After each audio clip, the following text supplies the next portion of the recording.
Gracias, Ernesto. Permítame saludar a nuestro siguiente entrevistado desde el sur del país, Jaime Balanza, quien es analista, experto en el tema de hidrocarburos. Nos acompaña ya en la siguiente entrevista. Jaime, buenas noches, bienvenido. Paola Saavedra te saluda desde TVU La Paz. Gracias en primera instancia por acompañarnos en ese contacto. Buenas noches, Paola. Es para mí un honor estar nuevamente en tu set. Un gran saludo para todos los hermanos que siguen tu interesante programa.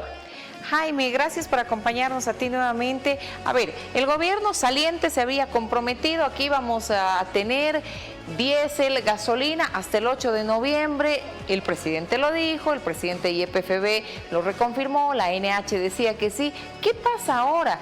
Llegamos al 8 de noviembre con ese compromiso del gobierno. Jaime, ¿qué dices bajo tu análisis?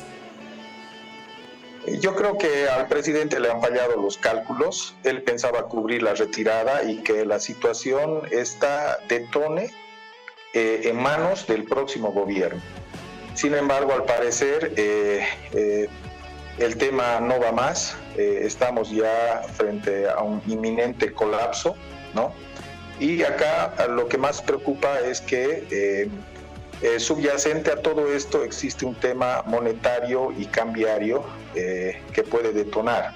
Básicamente estamos hablando de un probable shock cambiario que se puede precipitar fundamentalmente en base a tres situaciones. Primero, un desabastecimiento extraordinario de hidrocarburos. Ya en el país prácticamente vivimos 2 años y medio con un desabastecimiento o un abastecimiento irregular de combustibles que están amparados por la ley y que se rigen por el principio de continuidad al ser un servicio de utilidad pública, ¿no? Entonces, un desabastecimiento extraordinario es algo que vaya mucho más allá de esto. Entonces, eso puede activar un shock cambiario. El otro tema que puede activar un shock cambiario es un default. Dentro del primer trimestre del próximo año existe un vencimiento de pago de bonos que se pagan en dólares, ¿no es cierto? Entonces es una fracción del servicio de la deuda externa que se debe honrar. Y ante esta situación es muy difícil. Y el tercer factor que puede activar un shock cambiario, activar el mecanismo del shock cambiario, es una convulsión social de proporciones que precisamente se puede originar en base al desabastecimiento de combustibles que está viviendo en este momento el país, ¿no? Entonces, los números le fallaron al presidente y parece que él va a tener que encarar en el término de su mandato esta difícil situación. ¿Qué se puede hacer en los próximos días para tratar de solucionar esta situación? Tú lo decías muy claro, al presidente le han fallado los números, al parecer, para poder realmente garantizar. Se viene un tema complejo, protestas, hoy han habido paros en algunas ciudades, bloqueos. ¿Qué viene en las próximas horas, Jaime, bajo esa situación? ¿Es irremediable el poder cumplir con el cupo de diésel y gasolina? Paola, nuestro país funciona a gas. El 75% de nuestra matriz energética es prácticamente en base al gas natural, ¿ya? Y el resto funciona a gas y funciona con diésel y gasolina. O sea, tanto el aparato productivo como los diferentes sectores y la ciudadanía para el desenvolvimiento de sus actividades requiere y demanda de combustibles, ¿no es cierto? Entonces, en estos últimos 20 años, Paola, el Producto Interno Bruto ha pasado de los 9.000 millones de dólares a algo así como 46.000 millones de dólares. Y una economía que crece requiere de un mayor abastecimiento de combustibles y de energía. Entonces, en la medida que ha crecido nuestra demanda de combustibles, en contrapartida ha decrecido la capacidad de abastecernos autónomamente de estos combustibles. Es decir, que el país enfrenta una insuficiencia crónica para abastecerse de combustibles líquidos. Bolivia es un país gasífero, no es un país petrolero. La escasa materia prima que llega a las 2 gigantes refinerías que tenemos en el país no es petróleo que provenga de campos petroleros en sí, es el condensado que se extrae de la corriente de gas en las plantas separadoras de líquidos. Entonces, en la medida que cae la producción de gas, también cae la producción de líquidos, es decir, crece la necesidad y nuestra dependencia de los combustibles líquidos importados. Pero también en la medida que crece, digamos, nuestra necesidad de importar más combustibles con divisas, ¿ya? Porque los combustibles se importan con dólares, decrece nuestra capacidad de generar dólares. ¿Por qué? Porque una de las principales fuentes de ingresos líquidos de divisas, de dólares para el país, es precisamente la exportación de gas, que está declinando conjuntamente a la producción de líquidos que permite, ¿no?, la escasa producción de materia prima para las refinerías que tenemos en el país, ¿no? Entonces hay un tema también que es importante, Paola, porque he visto que la gente dice y nota que siempre falta más diésel que gasolina.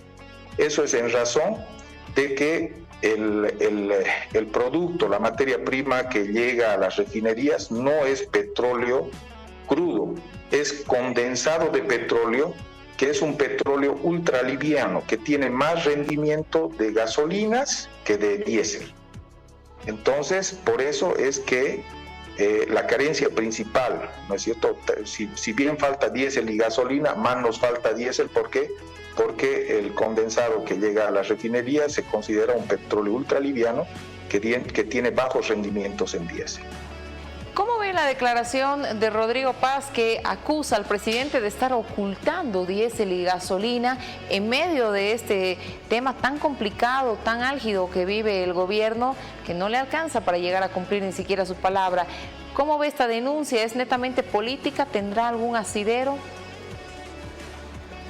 Totalmente evidente, Paola. ¿Por qué? Porque nosotros podemos ver de que el esquema de compra e importación de combustibles al que ha montado el gobierno, ¿no es cierto?, es prácticamente un sistema extorsivo, ¿no? Es prácticamente una organización criminal. Mira tú, Paola, en este momento existen más de 300 camiones cisternas. Cada camión cisterna carga algo así como 35,000 litros de combustible en las afueras de la refinería de Palmasola, que es uno de los 3 nodos estratégicos como planta de almacenaje. Entonces, si el gobierno procede a efectuar el desembolso, a pagar el producto, se descarga. Y entre tanto no se descargue, están esos camiones ahí en las afueras de la planta de almacenaje de Palmasola en Santa Cruz, representando un verdadero riesgo para la población y la ciudad de Santa Cruz. Felizmente estos días hemos tenido ya días relativamente frescos, pero es importante que se tome en cuenta que en la medida que suba la temperatura, sube el riesgo de que se produzcan siniestros. Es realmente un peligro, un atentado contra la seguridad pública, de que esa cantidad de camiones y esa cantidad de combustibles estén parqueados en las afueras de la planta de almacenaje de Palmasola, de la refinería Guillermo Elderbel, ¿no es cierto?, sin respetar y sin observar los más mínimos criterios y medidas de seguridad. Es un atentado contra la seguridad pública. Entonces es un mecanismo básicamente extorsivo, ¿no es cierto?, que ha permitido el gobierno que se consolide a lo largo de todo este tiempo, ¿no?, en base a contratos y acuerdos comerciales que no figuran en la contabilización de la deuda pública que tiene el país. Ahora, Jaime, ¿cómo ha visto las propuestas de estos dos candidatos que van al balotaje este domingo? Mucha gente considera de que se va el gobierno y a partir del día 1 del nuevo gobierno va a haber carburantes, van a volver los dólares. Ha visto la elección como la luz al final del túnel. Sin embargo, ¿cuán serias ve las propuestas para solucionar estos temas? Bueno, mira, Paola, a mí me preocupa porque estos temas se tienen que abordar más en profundidad y de una manera mucho más puntual por parte de ambas candidaturas. Sin embargo, yo creo que el planteamiento de Jorge Quiroga Ramírez es extremadamente simplista, ¿no es cierto? Lo que pretende es imponer un precio internacional de los combustibles, añadiendo a el costo de la logística de la internación, que representa algo excepcional para Bolivia, dada su condición de país mediterráneo, ¿ya?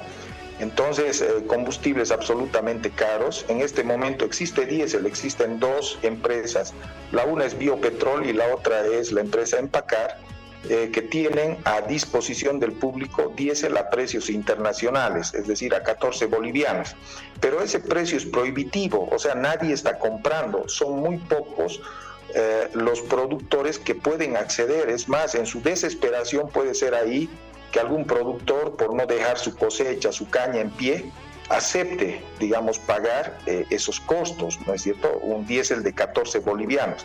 Sin embargo, el grueso de los productores que producen alimentos que están regulados para su comercialización en el interior del país, ¿no es cierto?, que están controlados por el Viceministerio de Defensa del Consumidor, los municipios y demás, ¿no es cierto?, son básicamente precios que no se basan en la estructura de costos y en el precio de mercado, ¿no? Entonces no pueden acceder a ese precio, porque si comprarían diésel a 14 bolivianos tendrían que hacer un significativo ajuste en los precios de sus productos terminados al público. Entonces el problema no es que exista el diésel, sino que exista el diésel, el combustible necesario, y que sea a precios accesibles para los productores nacionales. Entonces, de hecho, ya podemos descartar una economía de mercado para la aplicación de precios en los combustibles. Paola, por otro lado, yo no entiendo este enfoque. ¿Por qué? Porque todo el mundo, o sea, la clase política apunta a realizar un ajuste, ¿no es cierto?, en el precio de los combustibles, y nadie habla del costo de los combustibles. En este momento, Paola, nosotros estamos adquiriendo combustibles de los intermediarios, cuando lo que en realidad tenemos que hacer es desintermediar la compra de los combustibles. Los intermediarios tienen un precio que está entre el doble o el triple del precio ofertado por las refinerías a precio CIF puesto en cualquier puerto de Sudamérica. Es decir, que estamos pagando entre 2 y 3 veces más del precio que ofertan las refinerías por comprar la tonelada métrica de combustible. Luego de eso, Paola, nosotros tenemos deficiencias en la internación, en la logística de los combustibles. ¿Por qué? Jaime, si me permite, por favor, ha hablado acerca de la propuesta de Jorge Tuto Quiroga, y le decía, para ir al punto, ¿y qué hay de la propuesta de Rodrigo Paz? ¿Hay propuestas serias en su plan de gobierno para solucionar este tema, soluciones rápidas y efectivas que busca la población? Bueno, lo interesante de la propuesta de Rodrigo Paz es la desintermediación. Sin embargo, siendo interesante el tema de la desintermediación de la compra de combustibles, es importante que esa política sea complementada con la inversión en puertos. Te explico, Paola. Para abastecer a la región sur-oriente, que consume el 50% de los combustibles líquidos que se consumen en el país, básicamente entre el 45 y 40% de los combustibles líquidos que se consumen en el país, se consumen en el oriente del país. ¿Ya? Entre Santa Cruz y Beni prácticamente estamos hablando de la mitad de los combustibles que se consumen en todo Bolivia, ¿ya? Y la logística se basa por la hidrovía. Y como tú sabes, fuera de temporada de lluvias, a veces como la hidrovía no se draga y todo lo demás, existen dificultades para abastecer a la región suroriente desde el Atlántico. Entonces nos vamos al Pacífico, es decir, entramos en una ambigüedad. ¿Por qué? Porque el oriente del país se abastece de diésel trasandino, es decir, de diésel que tiene que sortear la cordillera de los Andes. Y cuando vamos a las costas del Pacífico, vemos que la logística principal para la compra y el abastecimiento de combustibles en el país tiene su base en la terminal de Sica Sica, en el puerto en Arica, ¿ya? Y ese puerto es un puerto natural, donde tú compras entre 2 y 3 veces pagando el precio de lo que ofertan las refinerías a los intermediarios. Y luego de eso, ya, cuando compras, los embarques pueden estar fondeados en mar abierto, porque es un puerto natural, hasta por 4 meses. Y el país tiene que pagar esa penalidad. Luego tenemos insuficiencia en las boyas de succión y no tenemos una capacidad considerable en plantas de almacenaje. Es decir, eso encarece el producto, y por si eso fuera poco, lo internamos el producto al país en camiones, ¿no? Eso es representando un costo de 5 veces superior al transporte de hidrocarburos por ductos.